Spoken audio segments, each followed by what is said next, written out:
ஒரு bed bottles மாதிரி கண்ணாடி பாட்டில்ல வாட்டர் வச்சுட்டா அவங்களுக்கு தேவைக்கு எடுத்துட்டு கொடுத்துடலாம். சோ இது பிறந்த நாள்ல வந்து முதலமைச்சருக்கு ஒரு கோரிக்கை வைக்கிறேன். அதுக்கு நாம நெகிழியில வேண்டாம், பிளாஸ்டிக் பாட்டில்ஸ் நம்ம வந்து அலோவ் பண்ண வேண்டாம், கண்ணாடி பாட்டில்ல நம்ம வைக்கலாம். அந்நியார் ஒரு நல்ல கருத்தை இங்கே சொல்லியிருக்கிறார்கள். அந்த கருத்து ஏற்புடையது அல்ல என்பதை நான் தெரிவித்துக் கொள்ள கடமைப்பட்டிருக்கிறேன். என்ற கோபம் வந்தால் தண்ணி பள்ளி கொண்டிருக்க வாய்ப்பு இருக்கிறது.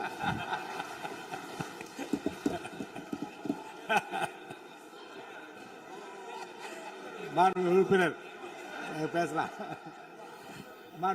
இப்போ தண்ணி பாட்டில் தான் வீசணும்னு கிடையாது, டம்ளர்ல கூட வீசி அடிக்கலாம். உறுப்பினர் ஒரு நிமிஷம்.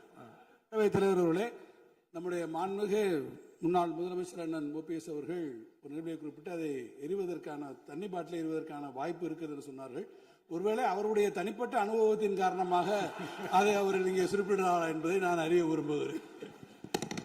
மாண்பு உறுப்பினர், ஏன்னா காலையில இருந்து ரொம்ப காரசாரமாவே போயிட்டு இருந்துச்சு, அதனால ஒரு ஹாப்பியா நம்மளுடைய முதல்வர் பிறந்த நாள்ல எல்லாரும் சந்தோஷமா இன்னைக்கு நம்ம அவையை செய்வோம்.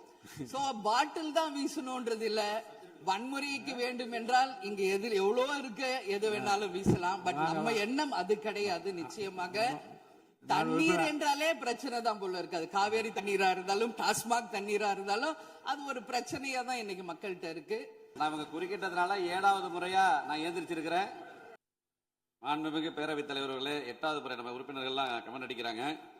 முதலில் இந்த தனது பிறந்த நாளை கொண்டாடும் மாண்புமிகு தமிழ்நாடு முதலமைச்சர் அவர்களுக்கு எனது உளமார்ந்த பிறந்தநாள் நல்வாழ்த்துக்களை தெரிவித்துக் கொள்கிறேன்.